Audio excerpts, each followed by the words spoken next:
नमस्कार, आप सभी का स्वागत है आपके अपने YouTube channel study with DSLG में। साथियों, आज की इस वीडियो में हम बात करेंगे 69,000 शिक्षक भर्ती, ओबीसी आरक्षण के साथ साथ नई प्राथमिक शिक्षक भर्ती, टीजीटी पीजीटी एलटीगेट शिक्षा सेवा चयन आयोग के गठन को लेकर के बड़ी अपडेट के बारे में। आप सभी लोगों से निवेदन है कि वीडियो थोड़ा लंबा होने वाला है, तो वीडियो को बिना स्किप हुए अंत तक देखें, जिससे वीडियो में शेयर की गई सारी जानकारी को आप आसानी से समझ सकें। वीडियो में आगे बढ़ने से पहले छोटी सी रिक्वेस्ट है कि प्लीज़ वीडियो को लाइक करें, दोस्तों में शेयर करें तथा चैनल को सब्सक्राइब करके बेल आइकन जरूर दबाएं। तो आइए साथियों, शुरू करते हैं आज का वीडियो। सबसे पहले बात कर लेते हैं ओबीसी आरक्षण पर सुप्रीम कोर्ट में बड़ी सुनवाई। आज क्या है खबर, जानते हैं विस्तार से। आप सभी साथियों को बता दें, पिछले दिनों उत्तर प्रदेश में निकाय चुनाव में ओबीसी आरक्षण को लेकर के हाईकोर्ट की तरफ से जो ऑर्डर आया था, सरकार ने उसे चैलेंज करते हुए सुप्रीम कोर्ट में एसएलपी दाखिल की थी। सुप्रीम कोर्ट ने एसएलपी स्वीकार करते हुए उस पर सुनवाई के लिए आज की डेट लगा दी थी। मामला क्या है आप सभी लोग जानते हैं। उत्तर प्रदेश में निकाय चुनाव में सरकार की तरफ से जो ओबीसी रिजर्वेशन लागू किया गया था, हाई कोर्ट ने उसे टोटली खारिज करते हुए बिना आरक्षण लागू किए ही निकाय चुनाव कराने का आदेश जारी कर दिया था। इसको लेकर के सरकार और विपक्ष में काफ़ी लंबी राजनीतिक संघर्ष उत्पन्न होने के बाद सरकार इस मामले को लेकर के सुप्रीम कोर्ट पहुंच गई थी। सुप्रीम कोर्ट में सरकार की एसएलपी स्वीकार करते हुए आज की डेट सुनवाई की लगा दी गई थी। अब देखना है ओबीसी रिजर्वेशन पर आज सुप्रीम कोर्ट में सुनवाई के दौरान अगली डेट मिलती है या कोई बड़ा डिसीजन आज पहली सुनवाई पर ही जारी कर दिया जाएगा। उम्मीद यही है कि सरकार को अगली डेट जरूर मिलेगी, क्योंकि इतनी जल्दी कोई एसएलपी स्वीकार होने के बाद आदेश आना मुश्किल ही माना जाता है। हालांकि ओबीसी आरक्षण को लेकर के लगातार घमासान मचा हुआ है। विपक्ष भी पहुंच गया है सुप्रीम कोर्ट में याचिका लेकर के। अब देखना है कि सुप्रीम कोर्ट इन सभी याचिकाओं का निस्तारण कितनी जल्दी कराता है, क्योंकि निकाय चुनाव यथाशीघ्र कराने हैं। ऐसे में सुप्रीम कोर्ट इस मामले में त्वरित कार्रवाई करते हुए नजर आ सकती है। बात कर सकते हैं कि ये ओबीसी आरक्षण में सुप्रीम कोर्ट की तरफ से दो ही डिसीजन लिए जा सकते हैं, या तो हाई कोर्ट के डिसीजन को निरस्त किया जाए या सरकार को राहत प्रदान की जाए। अब देखना यह है कि सुप्रीम कोर्ट इस मामले में क्या फैसला सुनाती है। जो भी आज की कोर्ट सुनवाई के बाद अपडेट निकल के आएगी, आप सभी के साथ चैनल के माध्यम से शेयर करेंगे।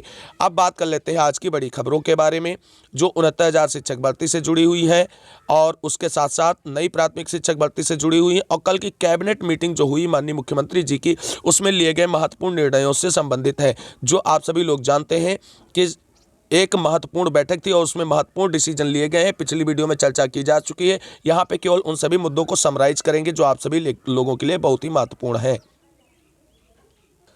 आप सभी साथियों को बता दें, कल उत्तर प्रदेश सरकार की कैबिनेट मीटिंग में शिक्षा सेवा आयोग के गठन को लेकर के बड़ा फैसला लिया गया है और जल्दी शिक्षा सेवा आयोग के गठन को मंजूरी मिलने के बाद गठन की प्रक्रिया पूरी कर ली जाएगी। क्या है विस्तृत खबर, इसको जानते हैं।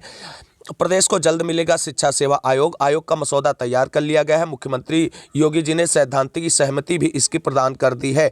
अब उच्च माध्यमिक व बेसिक शिक्षा विभाग की भर्तियों के लिए जल्द ही उत्तर प्रदेश सेवा आयोग का गठन किया जाएगा। इसके लिए उच्चतर शिक्षा आयोग और माध्यमिक शिक्षा आयोग का विलय किया जाएगा। शासन ने प्रस्तावित आयोग से संबंधित ड्राफ्ट तैयार कर लिया है। मुख्यमंत्री योगी आदित्यनाथ ने सामने इसका प्रस्तुतिकरण भी हो चुका है। अधिकारियों का कहना है कि मुख्यमंत्री ने नए आयोग के गठन के लिए सैद्धांतिक सहमति दे दी है। सीएम ने पिछले वर्ष ये समीक्षा बैठक के दौरान तीनों विभागों में भर्तियों के लिए एक ही आयोग के गठन का सुझाव दिया था। और प्रदेश में अभी उच्च शिक्षा विभाग में सहायक आचार्यों प्राचार्यों की भर्ती उच्चतर शिक्षा सेवा आयोग के जरिए होती है। माध्यमिक शिक्षा विभाग में प्रधानाचार्य प्रवक्ता और एलटीके शिक्षकों की भर्ती उत्तर प्रदेश लोक सेवा आयोग से होती है। और सहायता प्राप्त हाई स्कूल और इंटर कॉलेजों के लिए भर्तियां माध्यमिक शिक्षा सेवा आयोग करता है। वहीं बेसिक शिक्षा विभाग में सहायक अध्यापकों की भर्ती परीक्षा नियामक प्राधिकारी यानी पीएनपी के द्वारा आयोजित कराई जाती है। लेकिन नए शिक्षा आयोग के गठन के बाद सभी प्रकार की भर्तियां जो हैं शिक्षा सेवा आयोग के माध्यम से ही कराई जाएंगी, चाहे वो प्राथमिक शिक्षक भर्ती हो, जूनियर एडेड शिक्षक भर्ती हो, एलटीगेट, टीजीटी, पीजीटी, उच्चतर सेवा आयोग की भर्तियां हो, सभी पर एक ही आयोग कार्य करेगा। क्या है आयोग में एक अध्यक्ष होगा और 14 सदस्यीय आयोग होगा। लिखा है शिक्षा सेवा आयोग में एक अध्यक्ष और 14 सदस्य नियुक्त करने का प्रस्ताव है। अध्यक्ष की योग्यता उच्चतर शिक्षा सेवा आयोग के अध्यक्ष के अनुरूप होगी। अध्यक्ष पद की आयु सीमा 65 वर्ष होगी। पूरा टोटल ब्यौरा दिया हुआ है, तो आप सभी लोग इसको देख सकते हैं। कक्षा 1 से 8 तक सदस्यों की 2 श्रेणियां होंगी। 1 से 8 तक सदस्य होंगे, उनकी योग्यता का मानक उच्चतर शिक्षा आयोग अधिनियम 1980 के तहत होगा। आयु सीमा, कार्यकाल और भर्ती का निर्धारण भी इसी अनुरूप होगा। ये उच्च शिक्षा विभाग और माध्यमिक शिक्षा विभाग की भर्तियों के लिए साक्षात्कार ले सकेंगे। वहीं 9 से 14 तक सदस्य होंगे, उनकी योग्यता माध्यमिक शिक्षा सेवा चयन आयोग अध्यक्ष व सदस्य के अनुसार होगी। ये माध्यमिक शिक्षा विभाग की भर्तियों के लिए साक्षात्कार ले सकेंगे। अब बात कर लेते हैं तो फैसला बहुमत के आधार पर होगा। यूपी शिक्षा सेवा आयोग से निर्णय बहुमत के आधार पर होगा। किसी मामले में पक्ष और विपक्ष के सदस्यों का मत बराबर रहने पर अध्यक्ष भी अपना मत रख सकेंगे। अब ऐसे में सचिव और परीक्षा नियंत्रक भी नियुक्त होंगे। शिक्षा सेवा आयोग में एक सचिव और परीक्षा नियंत्रक भी नियुक्त किए जाएंगे। आयोग के सचिव संयुक्त सचिव स्तर और उससे उच्च स्तर के अधिकारी होंगे। सचिव के साथ 5 सहायक सचिव और उप सचिव भी नियुक्त किए जाएंगे। वहीं परीक्षा नियंत्रक के पद पर प्रथम श्रेणी और उससे उच्च स्तर के अधिकारी को नियुक्त किया जाएगा। तो आप सभी साथियों को बता दें, सबसे बड़ा प्रश्न ये मन में सभी साथियों के चल रहा है कि उत्तर प्रदेश में शिक्षा सेवा आयोग के गठन को मंजूरी मिल गई, लेकिन ये शिक्षा आयोग का गठन कब तक पूरा किया जाएगा।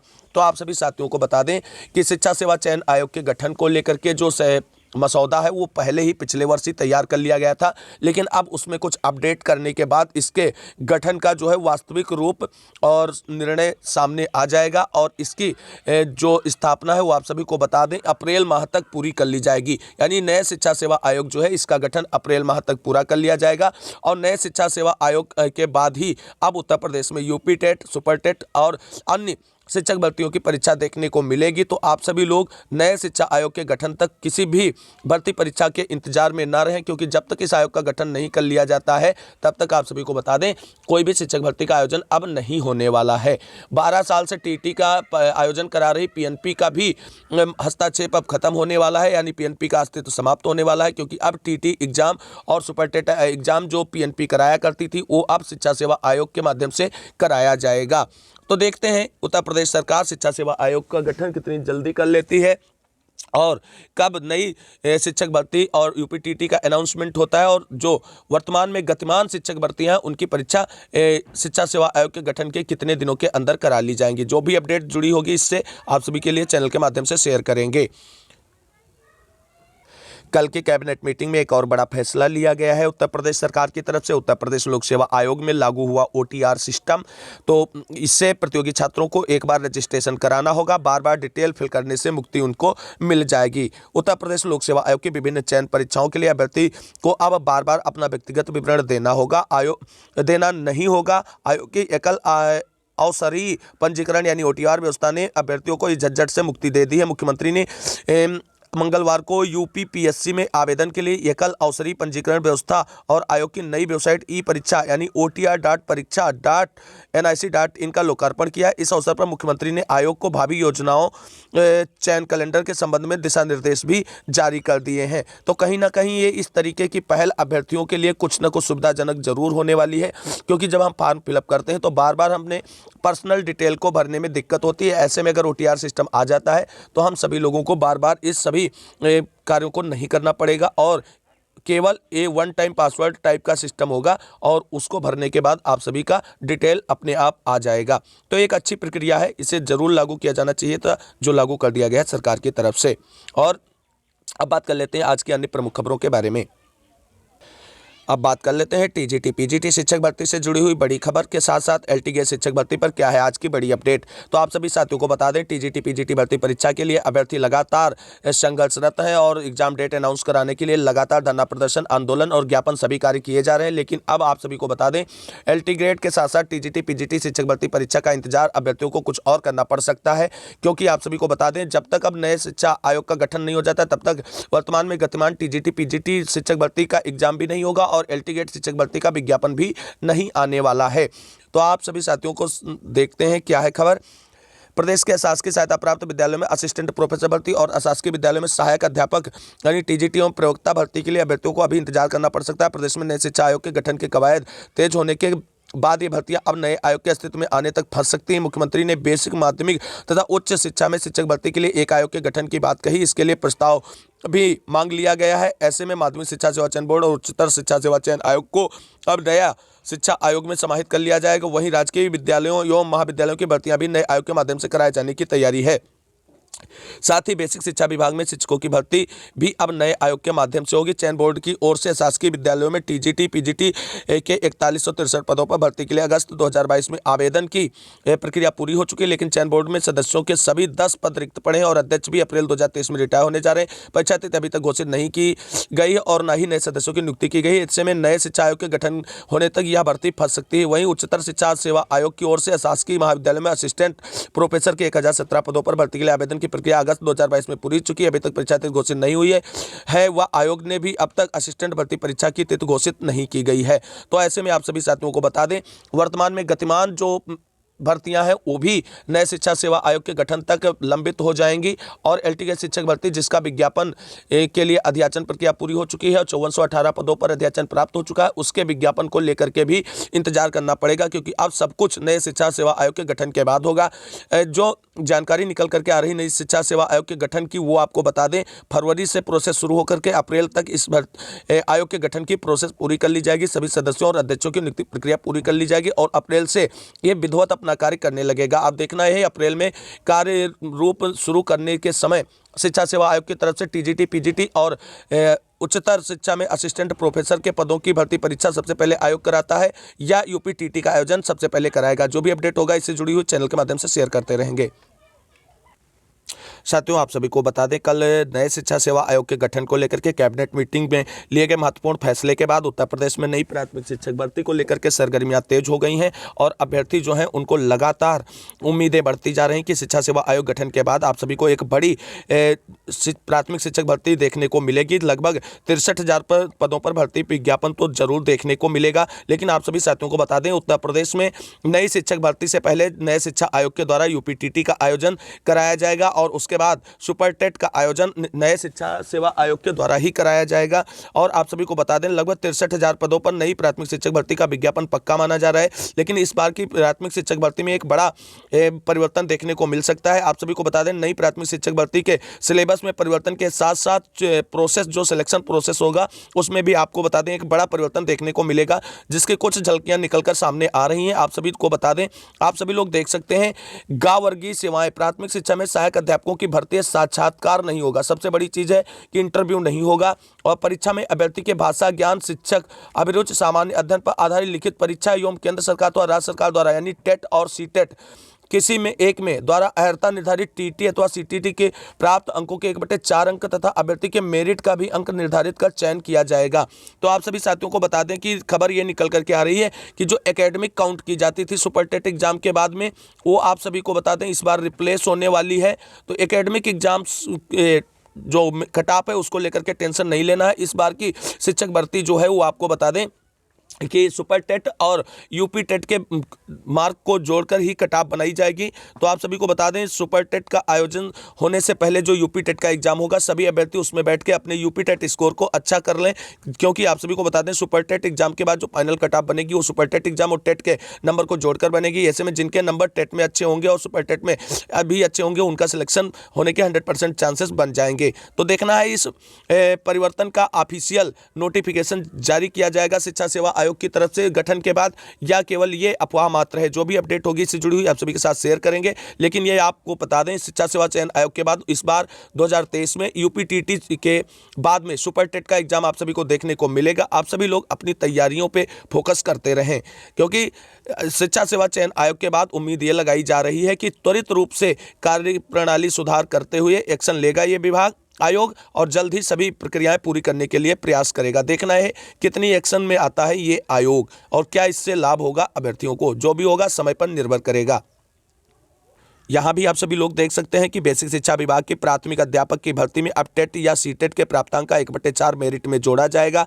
तो ये बड़ी खबर है कि एकेडमिक अगर हटता है तो अच्छी बात भी रहेगी कहीं ना कहीं, और इस तरीके के मार्क जोड़े जाने से कहीं ना कहीं अभ्यर्थियों में कंपटीशन के लेवल को बढ़ोतरी मिलेगी।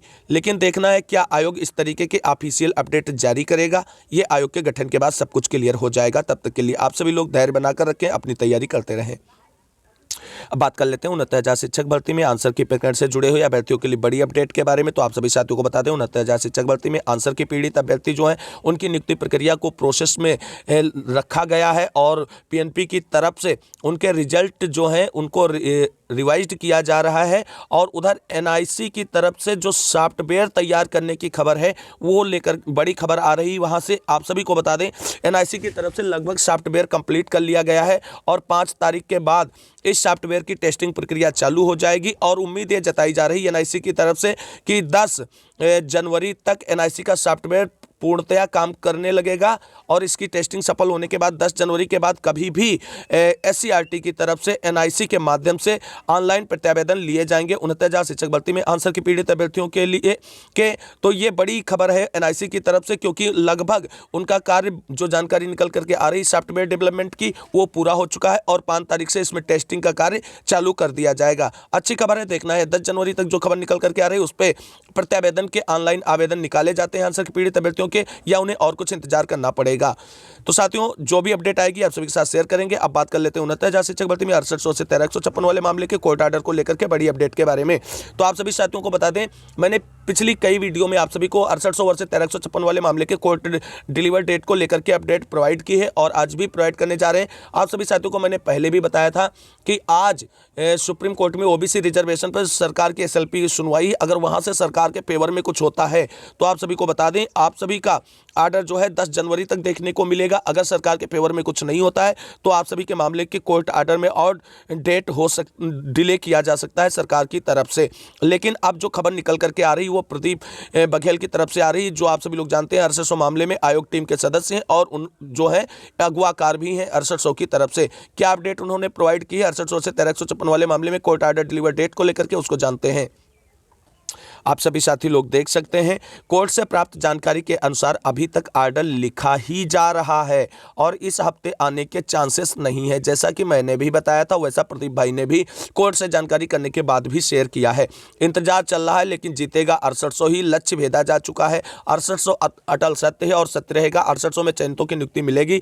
हो सकता है 6800 के साथ में याची लाभ भी मिले, क्योंकि जिस तरीके से कोर्ट के कुछ डिसीजन पिछले दिनों से आ रहे हैं उसमें याची लाभ को ज़्यादा तवज्जो दी जा रही है। जैसे एनपीएस पे भी आया है प्रांत को लेकर के ऑर्डर, उसमें भी याची लाभ की बात की गई। तो 6800 के साथ याची लाभ की ऑर्डर के चांसेस बनते नजर आ रहे हैं। देखना यह है कि अगले हफ्ते क्या मतलब 15 तारीख तक जो कोर्ट ऑर्डर डिलीवर होगा तो उसमें क्या 6800 ही केवल आगे बढ़ाया जाएगा या 6800 प्लस याची लाभ की बात की जाएगी। जो भी कोर्ट ऑर्डर में आएगा वो सरकार फॉलो करते हुए इस पे नियुक्ति प्रक्रिया को आगे बढ़ाएगी। देखना यह है कि कोर्ट ऑर्डर अपना डिलीवर डेट का कैसे स्टेटस कब जारी किया जाएगा, कब तक हम सभी को इंतजार और करना पड़ेगा। इंतजार भले ही 2 दिन ज़्यादा करना पड़े लेकिन कोर्ट से ऑर्डर साफ स्वच्छ और अच्छी खबर देने वाला ही आए, ऐसी हम उम्मीद करते हैं, क्योंकि नए साल में काफ़ी उम्मीदें हैं हम सभी साथियों को।